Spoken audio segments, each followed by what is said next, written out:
Hello and welcome to BrainyAutomations.com Getting Started with Zapier Training. In this course, I'm going to walk you through the basics of what is automation and getting started with automation, combining that with no-code application like Zapier. In other words, by the end of this course, you're going to learn how to start automating your business and kind of how to think when it comes to automating. Now, one thing before we get started and we jump into this lesson, you are going to benefit so much more by following the steps that I outline in this training and even doing the homework that I've assigned. The reason I've assigned and formatting things the way I am is to help you along your way and for you to really immerse in the Brainy Automations training. There are going to be times where you'll feel overwhelmed, and that's absolutely okay. We've all been there. I'm still there at times, but having someone or someone more experienced hold your virtual hand along the way,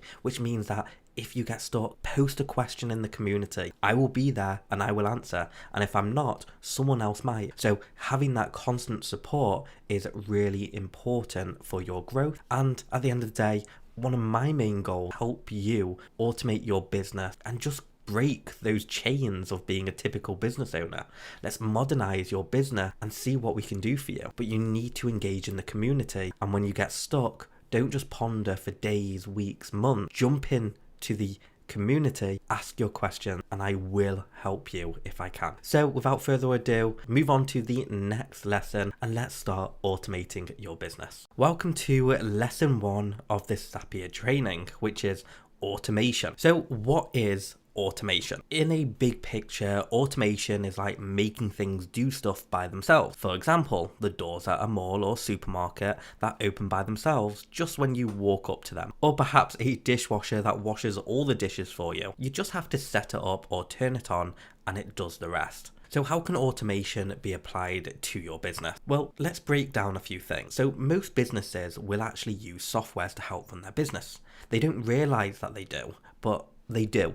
In fact, it's almost impossible to be in business now without having some form of software helping you. And to give you an idea of what these softwares look like, most of us use softwares to communicate with people. That's like emails, like Gmail, Hotmail, Yahoo. We also use softwares to store important information like CRM softwares, which is client relationship management softwares, and that's storing data like tasks and general information about the client, or even files and documents. And then we also use more generic software to show our business online, like websites. That can be standard HTML stuff or like WordPress or anything on those lines. But this is becoming problematic because more softwares are coming out, meaning we are using more things. This can be extremely overwhelming. Where do we start? Does this connect with what? And then all of a sudden we start spending tons of money trying to connect things together or changing around or just time spent on all of these things. It can become incredibly costly. Then we've also got staff that don't always adapt fast, meaning softwares are not running properly. So you don't know if it's the staff causing you issues or if it's the actual software's causing you issues. And then markets are becoming more competitive. So getting in as a full-time job in its own right. So marketing and advertising due to all the different social media platforms and offline and online softwares, and then trying to track everything, it becomes a massive headache.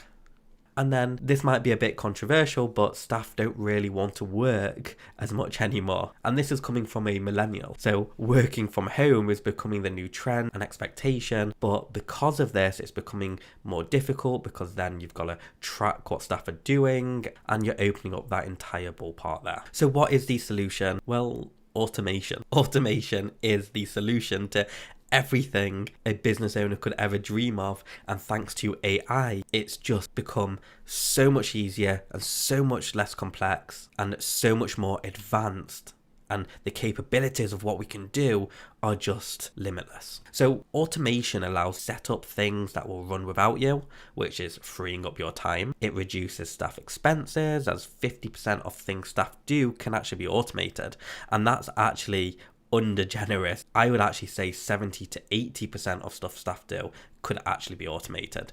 And this, as you can imagine, saves you an absolute fortune. It will free up your time as you're not doing the same task day in, day out. And this is actually a massive thing as to why businesses fail, because they get bored of doing the same day in, day out, which means that if we can automate that, we can be more innovative and actually focus on things that we want to do. And then it can take off that constant pressure on your shoulders of running a business. Like, am I communicating with staff? Am I communicating with clients? Am I creating social media content? Is it formatted correctly? Is it following my branding guidelines? Are my leads from my website syncing to Google Sheets or to my CRM software? Is it being followed up on properly? All of this stuff can be automated.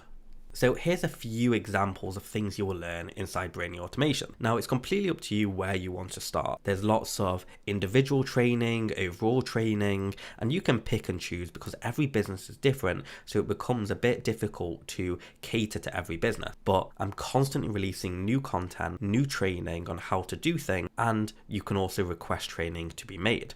So a few examples of what you can learn straight off the bat is, let's say, automating blog post creation, and that's with images. Now, instead of outsourcing content creation to your freelancers or staff or people who need to do fact checking and stuff like that, we can plug it into AI now and have it optimized the way we want it in the tone that we want to speak, and we can create full-blown blogs at a click of a finger, but then automate it to be posted in the structure that we want it to our website, to our social media platforms. It's limitless what you can do with this, and it's very, very exciting, and I'll show you how to do that. And you've also got done for you templates as well that you can integrate directly into your software. Then there's other things like connecting AI and automation to your Gmail or to your Hotmail, and then what that will do is AI will read your emails and then create draft responses that will be in your draft folder, and when you're ready, let's say overnight or in the morning, you'll jump into your draft folder,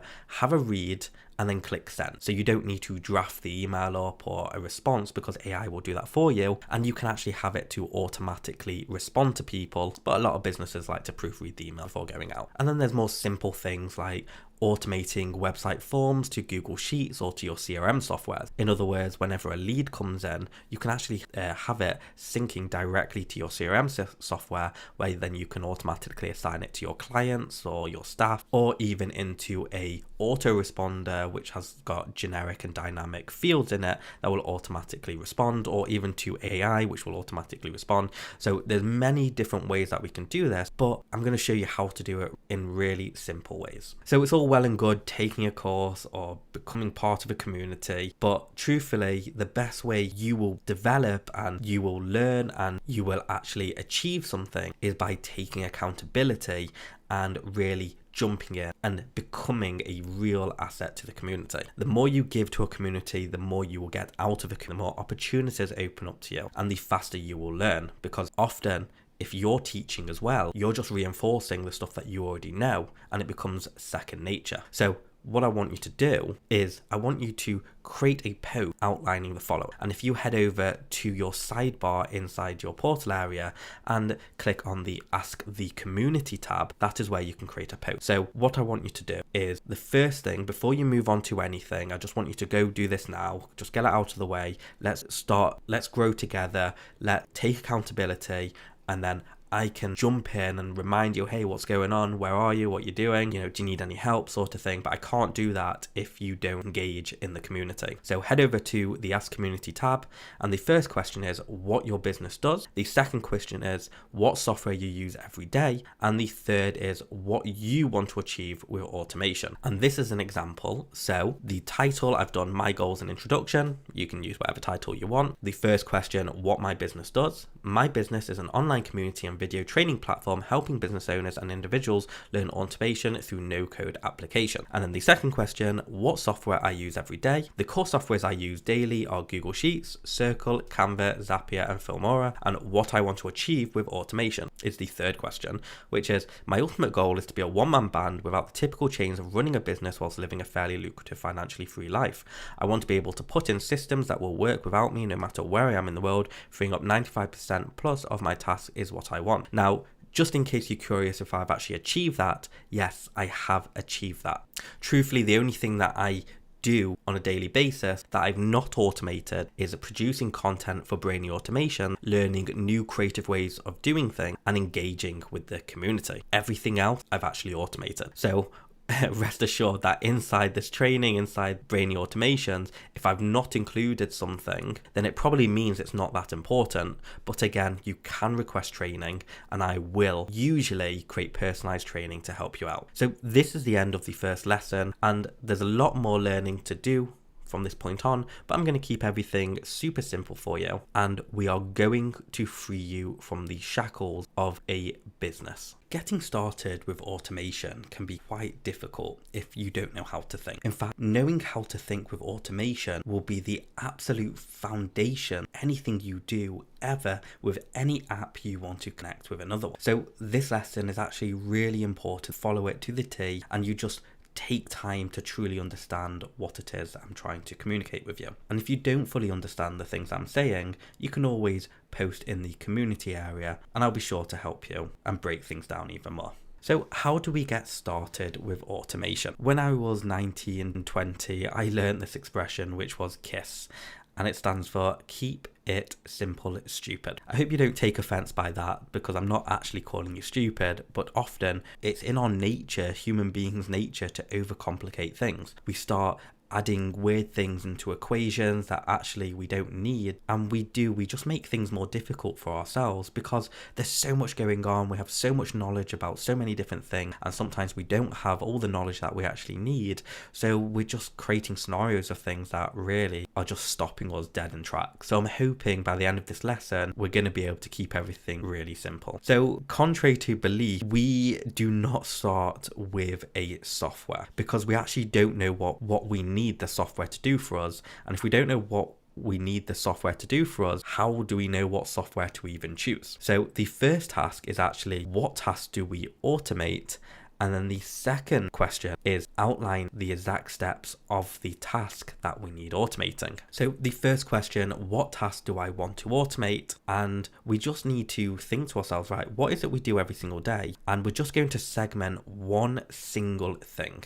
We want to automate everything and anything in our business, but we need to walk before we run, and trying to automate everything all in one is going to become way too overwhelming. So just take one task, one single thing in your business, and that is what we're going to focus on, because we can create lots and lots of automations. So what task do I want to automate? I want to automate every lead that comes from my website into Google Sheets. In other words, whenever someone comes to my website and submits a form, I want that to be automatically synced, so the data to go straight into Google Sheets. But that sounds like only one single thing that we're doing. But actually, let's break down that entire process. What is that from A to Z? How does that entire process look like on the front end and on the back end for us? So here's a step-by-step process that a lot of businesses tend to do. So a visitor comes to our website, and then step 2, they fill out the name and those fields, and it's important we break this information down. Those fields are the name, the email, the phone, and the message. So that's actually 4 inputs that we need to consider in our automation.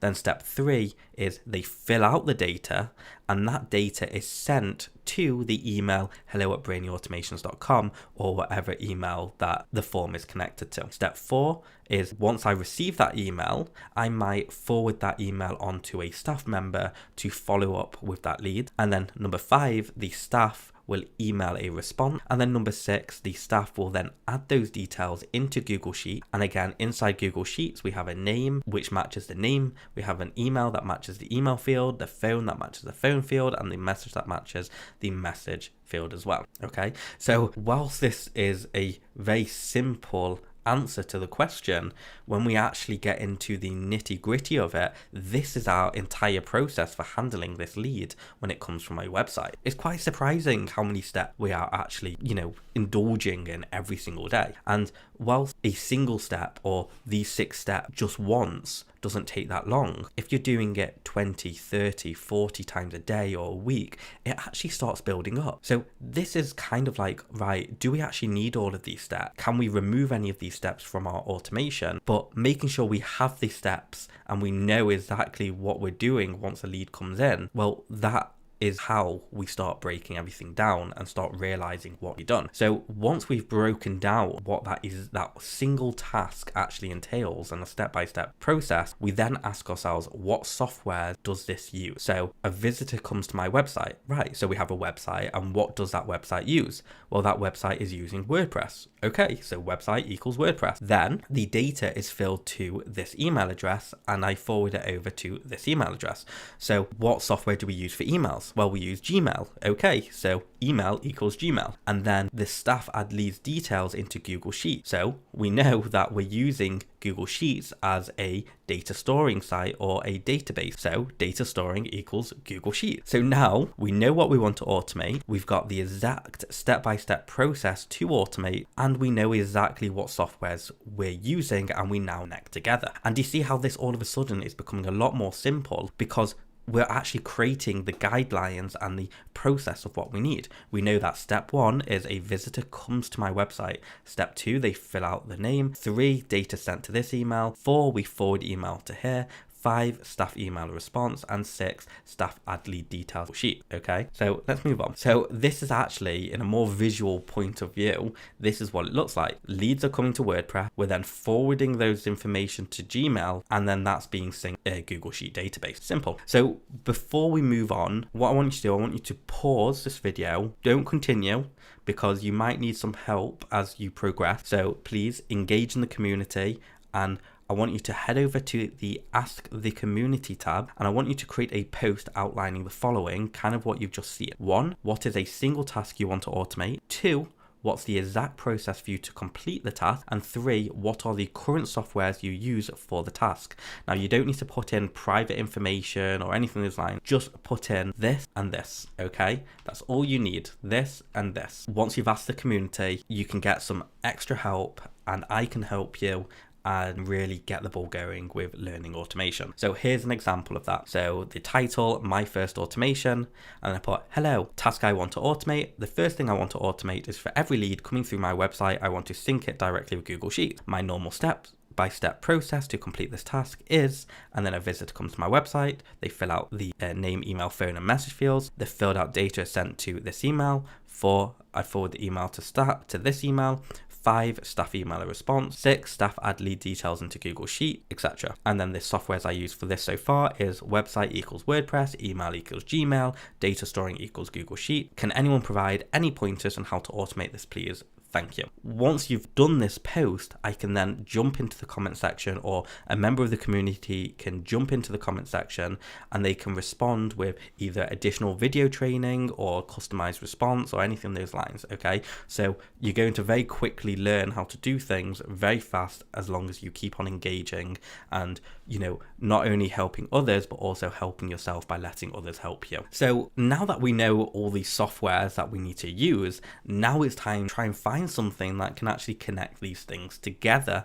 And because we know that the 3 things that we need to connect is WordPress, Gmail, and Google Sheets, we need to find a software that allows us to connect these together. And because we're not coders or we're not developers, we're limited to what sort of softwares we can actually use. Now, a lot of my training is based on a software, Zapier. I don't earn a commission by referring them or anything of those lines, but I use Zapier. Almost my entire business is run Zapier with a few external, but Zapier is your go-to, man. This is where you want to spend all your time. Okay, so Zapier is a no-code application. It's a thing that lets us connect other things together without learning code. Okay, it's an amazing piece of kit. Highly recommend it. So this is Zapier's pricing page. If you head over to zapier.com, you'll be able to start creating an account. Now, I constantly get asked, what plans do I recommend? And the plan that I'm on at the moment, I'm actually getting close to needing to upgrade to company plan, but the plan that I'm on at the moment is professional. Okay, I actually have 5,000 tasks, so I'm actually on the 5k tasks a month, but you probably will not need that. The reason I'm recommending professional is because you get access to all the premium apps, and you will probably need that, especially if you want to connect AI and more premium CRM softwares and stuff like that. So professional is the plan that you want. This is the yearly. So if you pay yearly, you get 33% off. If you pay monthly, you don't get a discount. So I think it's something like £55 a month. And I would just start off with 2,000 tasks. It's probably overkill 2,000 tasks, but unfortunately, only the professional plan and plus gives you access to all the premium apps, as well as like custom logic and paths and stuff like that, all that I include in my training inside brainyautomations.com. Definitely start off with the professional plan. You can try the free version, but again, you'll be limited to what you can and cannot do.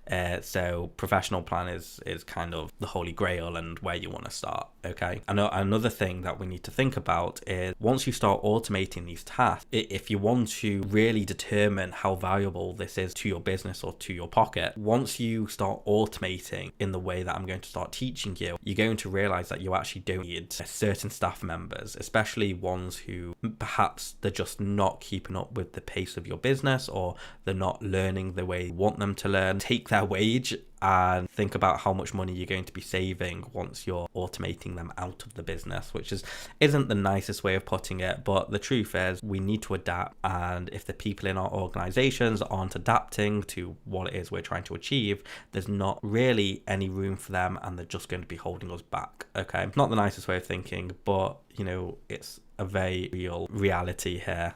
Time is money. We don't have time, really nurture people when to do 1,000,001 other things. Okay, think of it like this. Think of Zapier as just a staff member, and the better you get with Zapier, or one of your staff get with Zapier, the more cost effective it becomes, because you're going to be freeing up your time, which allows revenue, innovative ways or new innovative ways of doing things, and you're going to be probably removing some staff members from your company, and the chances are it might even force you to get rid of softwares that you actually just don't need, because Zapier will do it for you, or you can automate certain ways of doing it. So yeah, we definitely need a tool like Zapier. There are other variations, so if you want to know the other variations, go ahead and comment below or ask in the general community, but predominantly I teach Zapier, so Zapier that I'm recommending. As always, I want to help you free up your life.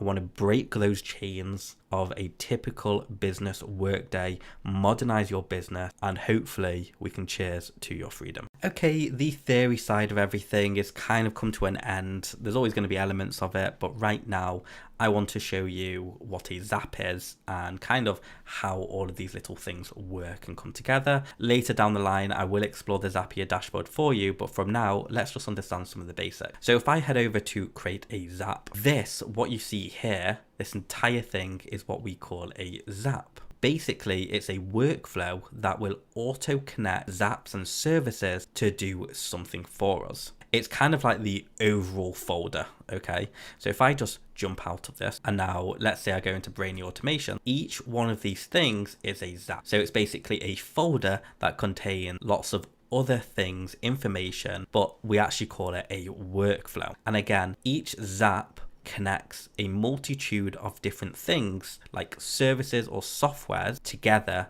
to do something. So another example, if I just open this one, whilst I know this looks a little bit overwhelming, don't worry about it. It's actually really simple. You see here, this workflow or this Zap is connecting all of these different services. We have a news source article connected, we have ChatGPT connected, we have Dropbox connected, WordPress connected, Facebook connected, and LinkedIn connected, okay? And all of this is what we call a Zap. It's basically a big folder comprising of lots of softwares that we've connected. Okay, so now that we understand what a Zap is, let's move on to understanding triggers. Finally, we need to understand what actions are, and it's not too far different from a Zap or a trigger, but like we spoke about in the previous video with triggers, the first thing is a trigger. So this is telling everything else to activate, and the other things the trigger is telling to activate,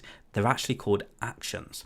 So once there's a new article in this feed, trigger all these actions. So the first action here is to, well, let's see, it's to guide OpenAI or ChatGPT to create a blog about this post. And then the next action is to do the second half of the blog, and then the third action is to do the conclusion of blog, and then the fourth action is to also upload a file into Dropbox, perhaps, and then the fifth or sixth action is to upload a media to WordPress, seventh action is to create a post in WordPress, and then, each one of these things is an action. The action is creating a page post in Facebook Pages, creating a share update in LinkedIn, creating a post in Facebook groups. And you can have as many actions as you want. So for example, this Zap is creating a blog for me, and then it's automatically posting to social media sites. But let's say you have 20 or 30 different Facebook pages. You can actually create an action for each Facebook page that you own and have it formatting a different share of the post to each of those pages. And that is what we call an action. It's taking action on a specific task. And you'll see how this all connects further down the line in the course, but that is basically what an action is. So in this video, we'll understand what triggers are, and it's actually very, very simple. A trigger is something that will activate a Zap. So basically, inside this is a trigger. You can even see it says the word trigger. Whenever a new product has been added to this source, this will then say, hey, there's something that's just happened. Let's start this. And then this, and then this, and then this. It's basically this thing that's connected to something else that's constantly watching in the background for something to happen. So once that something happens, it will then pass the message on to everything else in the system. It's the thing that starts everything off, and that's what's called a trigger. Okay, so we just covered Zap triggers and actions, and I just wanted to create a quick slide and just summarize all it is we just went through. So just a reminder, a Zap is a workflow that will auto-connect Zaps and services to do something. So you can actually have multiple Zaps connected to other Zaps, use Zaps as triggers and actions, but they all come together, and it's just a workflow. It's like a folder containing lots of files or the services that we're connecting. A trigger is something that will activate a Zap.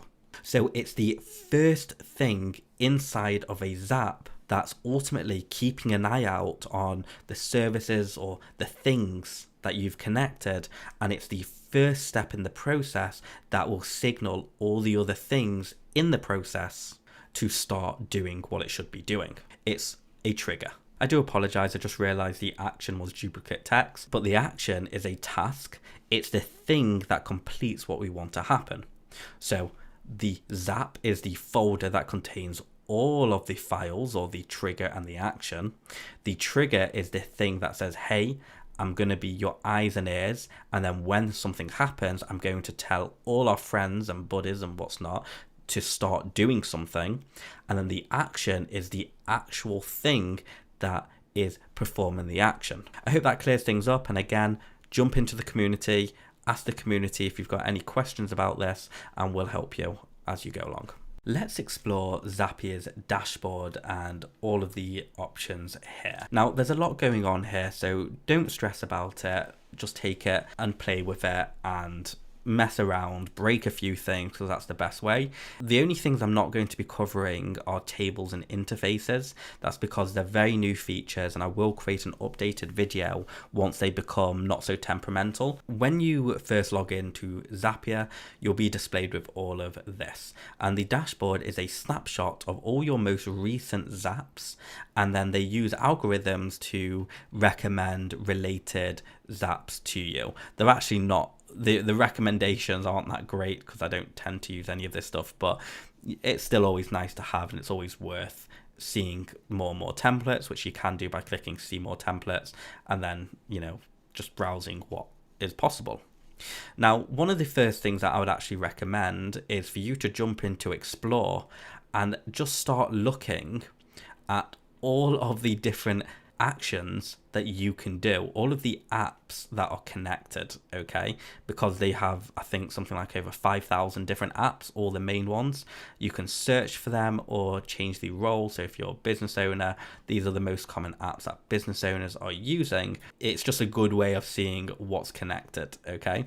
And then you could even look at use cases that could work for you. And if you just load more and then jump into, let's say, this one, it will actually start showing you how things are set up and general ideas on how they should be set up, etc. Inside the transfers option, this is where you can transfer existing data. So let's say you've got a bunch of data inside Google Sheets and you want to transfer that to, I don't know, a CRM software, or you have a permanent Google Sheet URL that's constantly being updated and you want to constantly have that synced to a CRM software. This is where you'll do it, so you can constantly transfer bulk data from one app to another. Inside my apps, this is every single app that you've connected with Zapier. So they store your credentials for all of these apps, and then it will show you how many Zaps you actually have connected to that app, okay? So you don't need to keep on reconnecting your login details to each of these apps, because it will store the apps for you. And you also have custom integrations, which are apps that don't publicly allow access to the general public. So in other words, you actually need to be a customer sometimes with these softwares to integrate with Zapier. Then under my apps, you have Zap history. So this will show you all the history and all the runs that have happened with each of your apps. If we jump into one, we can say view runs, and this will tell you what's been a success, what's failed, what's waiting to be published.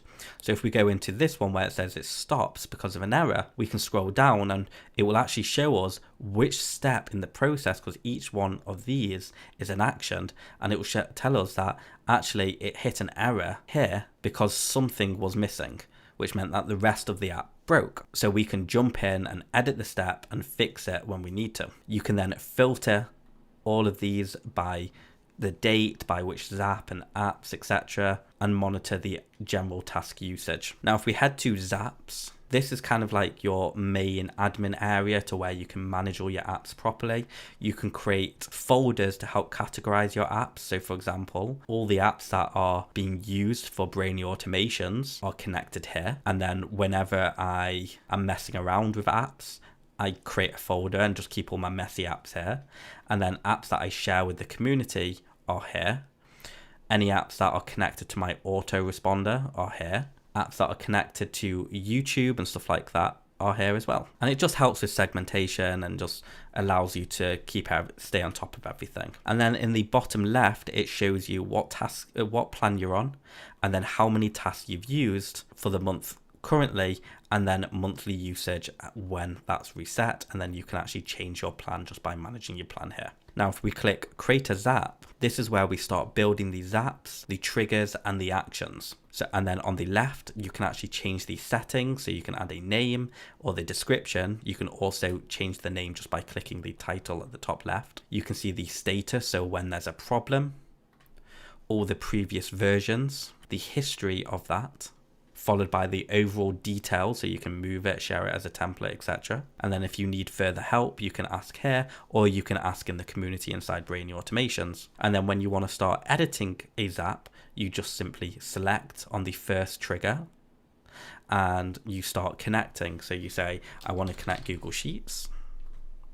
So then you'll connect Google Sheets, choose an event. You would select an account that you've connected, and then you would just update all the fields accordingly, and then you'll move on to your next step. So let's say this will be Facebook. So every time a field in Google Sheets has been added, create a post in Facebook, and then you'll just choose a page. You would connect your page and then add the message. And then you could add a dynamic step, but we'll get into that in the next lessons. And now finally, one of the latest features of Zapier, which is the Magic AI integrated tool. So the way this works is you would simply write in plain English what Zap you want it to create, and it will automatically find you the most relevant options and connections and everything, so you don't need to manually build this app yourself. So for example, let's say we want when a lead comes through WordPress website, sync lead to Google Sheets. So this is in plain English, and if we do generate, it's now using AI to create that Zap for us with all the triggers and actions. It's still temperamental, so when you're getting started, I wouldn't recommend using this just yet, but let's have a look. So it's saying new lead, and then parse lead, and then convert file, and then spreadsheet. Personally, that's way too many steps. I would not recommend doing that, but you get the gist. It will create the Zap for you. It's just not quite there yet. It could be handy sometimes, but I wouldn't use this just yet. It's just not quite there. It is still in beta, so you may or may not have access to it, but yeah, that's what it does. Anyway, let's move on to the next lessons where we're actually going to build a Zap. So this is the really exciting bit where we're going to take the initial step-by-step process that we created before, and we're going to turn this into a Zap. Now, just before we jump into that, I'm going to do this all live, which means that I've not done any pre-planning. I'm just going to dive in and get my hands dirty and kind of hope that I can do this without real messing around. But sometimes true innovation comes from messing around and breaking things. So what I'm about to do, it might look a little bit complex, but as we go along and as you ask your questions in the community, you're going to realize actually what we're learning is very, very simple. But just right now, it might seem a bit difficult, but use the community, use me to ask your questions, and you won't go wrong. We will solve your automation together. So let's jump over to my screen and have a reminder of what it is we're going to be doing. Okay, so the step-by-step process is a visitor comes to my website, they fill out the form, then the filled out data is sent to this email, and then it's forwarded over to this email. A staff will then email the response and then add details into Google Sheets. Now, the truth is the entire process can be automated, and it can be automated by integrating AI. But right now, we're just going to focus on the more simple things, and the more simple things is leaving AI out and just show you how simple it is just to connect some stuff together. So ultimately, it's just we're connecting a WordPress site to Gmail and then to an email database. So the first thing we're going to do is head over to Zapier and we're going to click create a Zap. Now, in order to connect WordPress with Zapier, we actually need to do it through webhooks. And whilst I can get into the nitty gritty of webhooks, just think a webhook as a secret key that gives you access to all the features and functionality of another software. So we're going to click on the first trigger and we're going to type in webhook. Now we're going to select the event, and what we want to do, we actually want to catch information. We're going to catch that someone submits through our website form. So we're going to do catch hook and then do continue. Continue.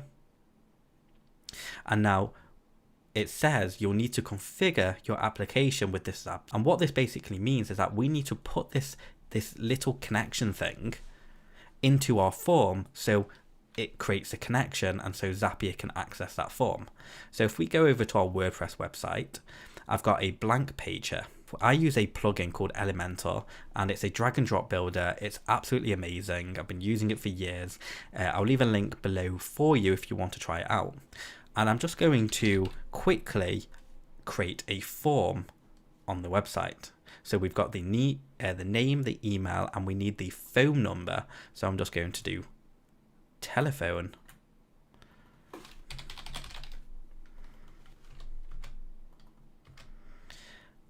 Okay, and that's our form. So if we just double check, so what we need was name, email, phone, and message. What have we got? Name, email, phone, and message. Perfect. Let's go ahead and do publish.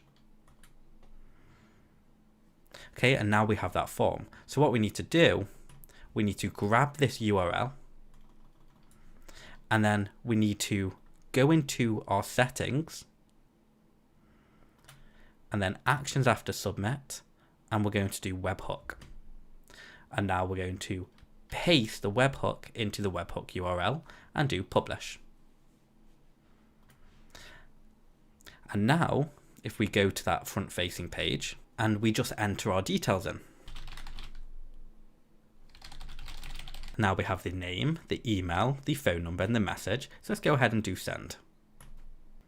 So now that we've actually added some data into the form, if we go back to Zapier and do test trigger, it's now detected the last submit of that form. So you see we've got the name, which is Brainy, the email, the phone number and the message. And then it also shows all the other different information, but just focus on the information that you actually need, which is the name, email, phone and message. And then we just do continue. Okay, how cool is that? We have successfully connected Zapier with our website.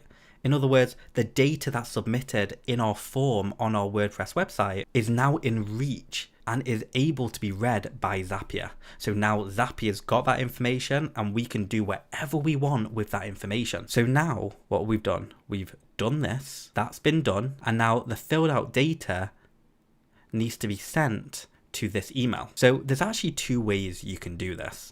The first one is just by using the built-in features that Elementor offer. So inside the form field, you can go here and then go into email and then to, and you just fill out the email that you want it to go to, which is hello. And you can also add the BCC or the CC in here, which is the second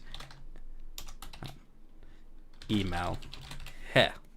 So actually, you don't need to use automation or you don't need to use Zapier to get a copy of this inquiry or BCC someone else in. But if you did want to do that, this is how you'll do it. Now that we've created our trigger, this is going to watch at any time there's a new entry in our form. So now we want an action. So the action is going to be, we want it to connect with Gmail. So let's type in Gmail, add Gmail, and then we're going to choose an event. And we can do create and send a new email and then do continue. And we're going to connect our account, do continue.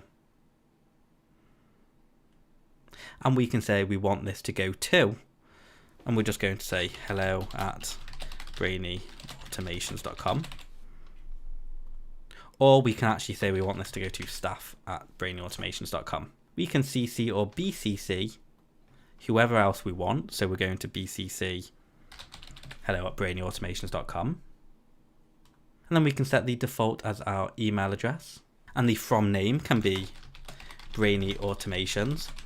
Or instead of adding our name in, we can actually make it the name of the contact who just submitted their form. So the name of this person, well, is Brainy, but it can be Tom, Jerry, whatever.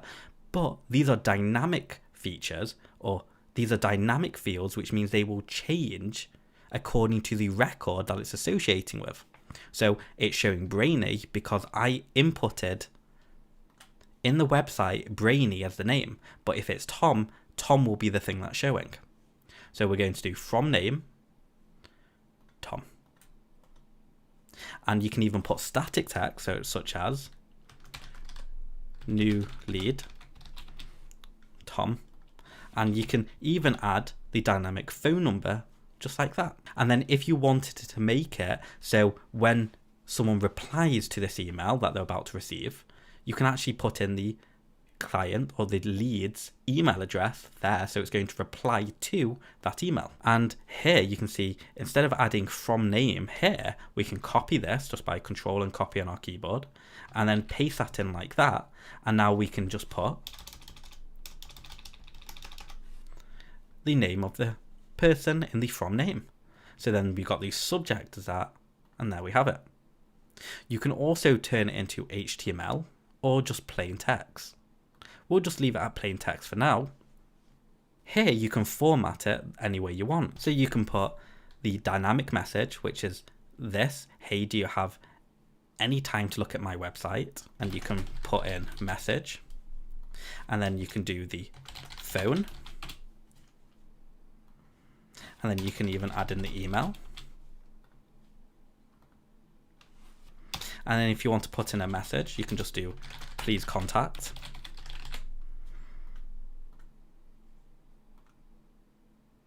And if you've got any specific signatures, you can add in a default signature. I don't have any, but you can add in your email signature. And you can even attach files if you want to. Then go ahead and do continue.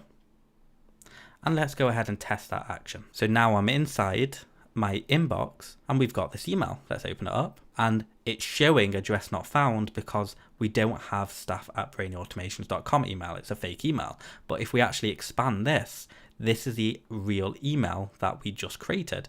So the message is, hey, do you have any time to look at my website? The phone, the email, and then please contact. And then we've got the subject line, which is new lead, Brainy, and then the phone number. And then it's from this email here. And you can see to, and it's got BCC here. So it's got from Brainy, reply to hello@gmail, which is the leads email. And it's been BCC'd all this information. So it's actually formatted it exactly the way we wanted it to. So now, what have we just done? So what we've just done is we've created a forwarder. So we no longer need to forward the emails to staff@brainautomations. And the data is also sent to hello@brainautomations.com, but BCC. So the final thing is we need to create a connection with Google Sheets to sync all of this data. So if we head over to Zapier, click on this add a step, now type in Google Sheets, we're going to choose an event. So we're going to do create a spreadsheet row and then do continue. Now we need to choose our account.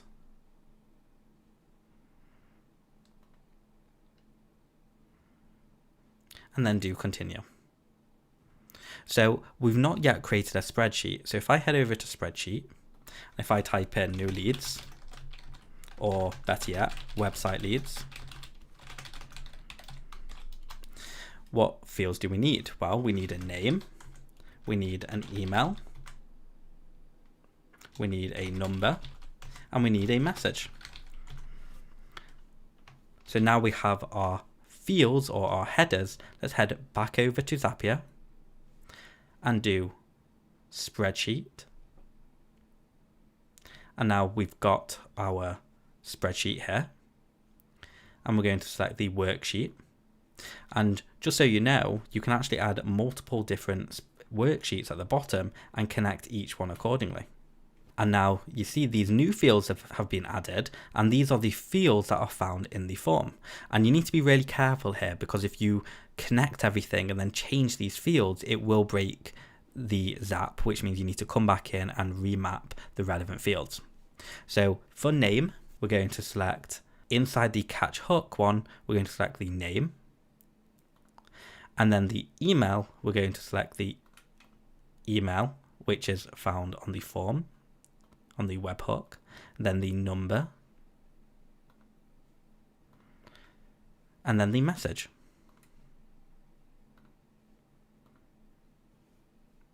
And then we do continue, and let's see if this syncs correctly. So we do test action, head over to website, and there we have it. We have all of that data now in our website, just like that. Perfect. Now, let's go ahead and actually activate this, because this is working perfectly. So let's see how this goes. We're going to click publish.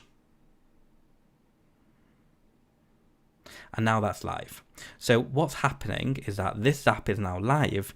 So when someone comes to this website and fills out this form, this trigger should be activated, which is going to activate this action and this action. Go ahead and give it a shot. So we're going to say the name is John Smith. The form won't accept the number I just put in because it's a fake number. So I'm just going to do that and then do send. And there we have it.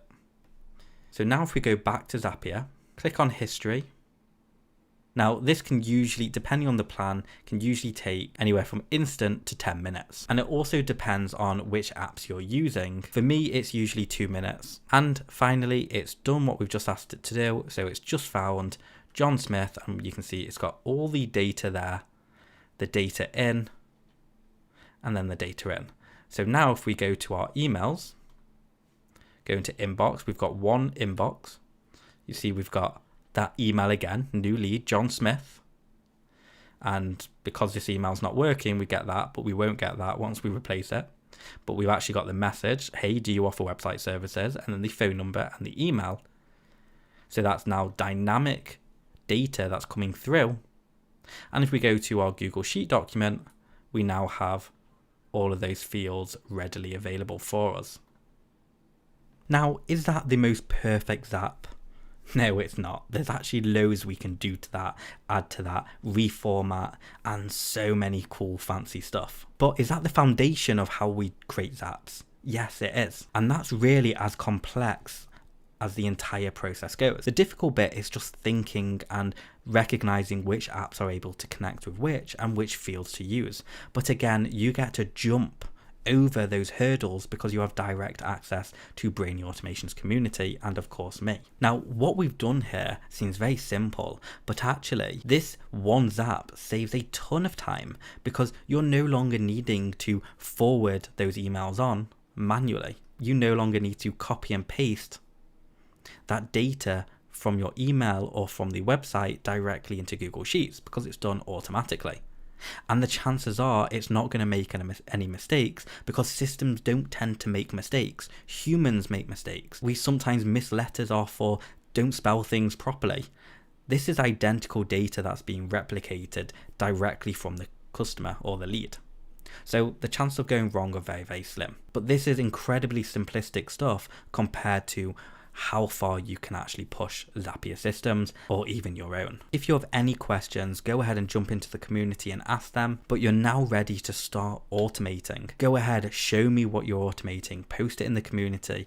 Let me see if I can find a way to make it better, more cost friendly or anything those lines. I will, but I won't be able to do that if you don't share what you're doing. So jump in, can't wait to see what you're doing and let me know if you think this course can be improved, what else you'd like to see. Thank you for watching. Welcome to Brainy Automations, and let's automate your freedom.